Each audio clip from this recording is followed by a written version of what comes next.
Ahmad bin Ali Al-Haddad cerita pada saya. Biasanya Kiai Said menjelang Haul Cikura datang jauh-jauh beberapa hari sebelumnya. Saya datang ke Cikura dan akhirnya kalau sore biasa diajak jalan-jalan sama Kiai Said. Setelah diajak jalan-jalan, ya Allah, dulu itu pohon yang namanya pohon jeruk banyak sekali, dan waktu itu musim buah, semua berbuah. Akhirnya Habib Hussein nyatakan, Kiai, saya pengen buah jeruk, Kiai. Iya Habib, kalau pengen nanti saya tunjukkan mana pohonnya yang perlu dipetik buahnya. Sampean mampir yenjuh jalan jalan. Sampai pas ada pohon, Kiai Said bilang, Beb, kalau sampean pengen metik, monggo. Sepuasnya sampean mendet mawon, ambil saja di pohon tadi. Pulau meniko sampai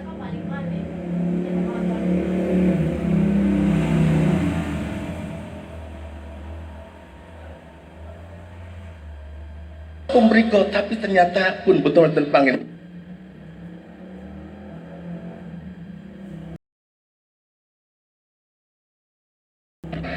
Sampai ketinggal amit Habib niku pohon jeruk dari surga dikirim oleh Allah Subhanahu wa ta'ala. Hadirin rahimakumullah, ini yang semua yang cerita adalah para habaib. Ini langsung dengan cerita pada saya.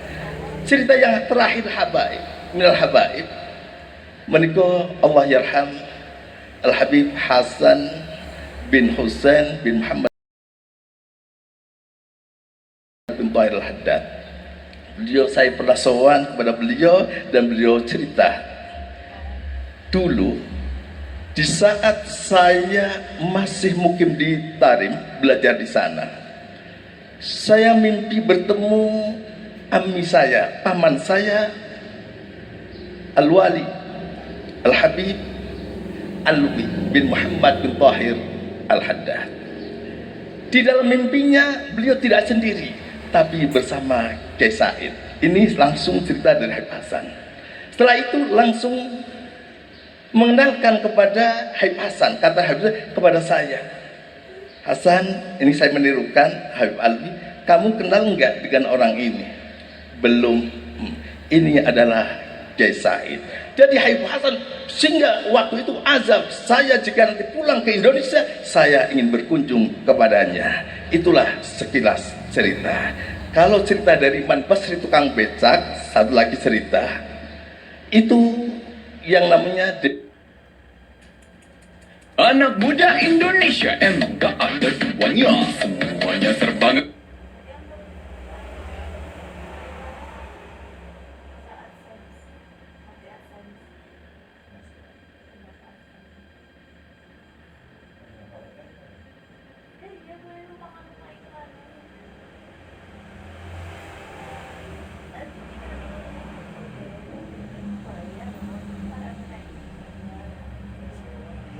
akhirnya pun sampai ke pulang, hingga sampai Kiren, dan Kiai Said turun dari becak, ternyata dia kehujanan, kramatis hilang.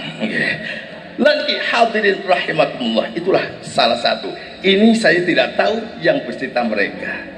Adapun yang saya tahu langsung tentang Kiai Said, hanya beliau itu taat beribadah kepada Allah Subhanahu wa ta'ala.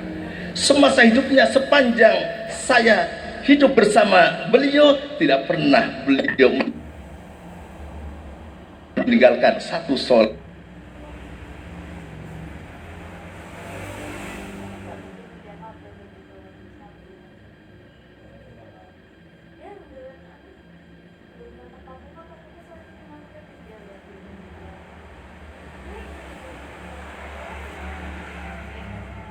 Meninggalkan sholat jamaah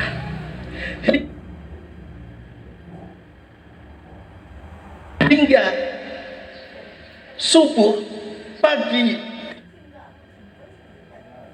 mau meninggal tetap masih berjamaah.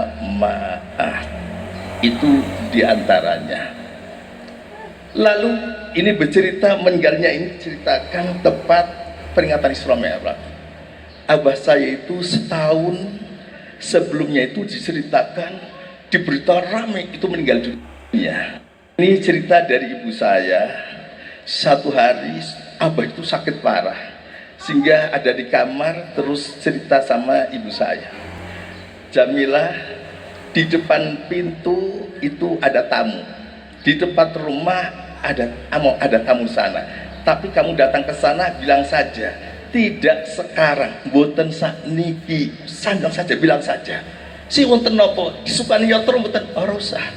Akhirnya pun datang ke orangnya ada di sana. Maaf paman, boten sakniki terus Said, tidak sekarang. Pun langsung pulang. Tutup. Said, sinten sini kok mboten muni boten sakniki. Kau ngerti? Kowe Israel. Pan jabut aku ngomong duduk kau rasa iki, tapi nanti tahunnya akan datang. Tapi sehari kemudian ramai orang pada datang, dikira Kiai Said meninggal dunia. Lah, ini menjelang meninggal dunia. Sakit lagi, setelah agak sembuh sakit lagi. Beberapa bulan ada di rumah sakit Kardina. Setelah mau di Kardina, menjelang masuk bulan Rajab, bilang sama ibu saya, Jamilah, saya pesen nanti tanggal 20 Rajab supaya pengajian rutin Selasanan sekaligus diadakan peringatan Isra Mi'raj Sayyidina wa Maulana Muhammad sallallahu alaihi wasallam. Oh nggih Kiai, mangke kula musyawarah, mangke kula sampaikan. Musyawarah dan tepat tanggal 20 akan diadakan. Pas hari Selasa. Hari Minggunya Kiai Said perintah menyuruh santri ambilkan kafan saya yang ada pada Haji Walah Bandasari. Cerita ini langsung dari Haji Walah. Akhirnya sang santri datang ke sana. Setelah datang ke sana, Haji Walah menika sanjang, wonten napa santri kula ken mendhet kafan. Innalillahi, Kiai Said ninggal. Boten sing perintah niki Kiai Said. Ya Allah, ya Gus, lupa nanti di mana, coba saya cari. Sebab ini saya diperintah untuk membeli, saya dipesan untuk membeli. Sudah kira lebih atau tak tahu. Ternyata Kiai Said diambil sekarang. Ya tak boleh dicari. Setelah dicari, ternyata ketemu, diambil, diberikan dan akhirnya pulang ke rumah pasar Kiai Said. Lah niki.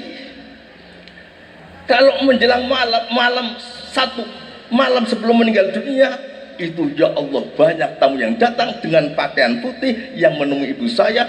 Ibu saya menyiapkan minuman, makanan. Ternyata setelah satu persatu masuk, ternyata segera disuruh ibu saya menyampaikan, minum dulu, makan dulu. Ternyata tidak menjawab, langsung keluar rumah, keluar pintu, dan setelah dikejar sana semua sudah tidak ada. Dan akhirnya pagi harinya saya sekolah, sedikit lagi saya sekolah segera pulang karena dalam waktu THP, tes hasil belajar. Saya pindah jam 9, istirahat saya pulang, ternyata abah itu sudah siap-siap ada Isra Mi'raj. Saya tanya, abah mau kemana abah? Abah saya mau wudhu. Setelah saya minta doa, bah ini lagi tes THP, bah saya mohon doa. Di atasnya bantal ditumpuk dan abah rupanya sholat. Nampak sekali ucapan asyhadu alla ilaha illallah dan tangannya begini. Tidak lama kemudian para habaib Kiai bingung, ini sudah meninggal atau masih hidup, bingung. Ternyata beliau sudah meninggal dunia tepat dalam peringatan Isra Mi'raj sesuai dengan pesan beliau. Begitulah cerita tentang riwayat hidup almarhum al-mafluh Kiai Said. Mudah-mudahan dengan cerita ini akan barokah pada kita semua. Amin ya rabbal alamin. Mohon maaf sebesar-besarnya atas kekurangan kami. Mohon maaf. Wal afu minkum. Wassalamualaikum warahmatullahi wabarakatuh. Waalaikumsalam.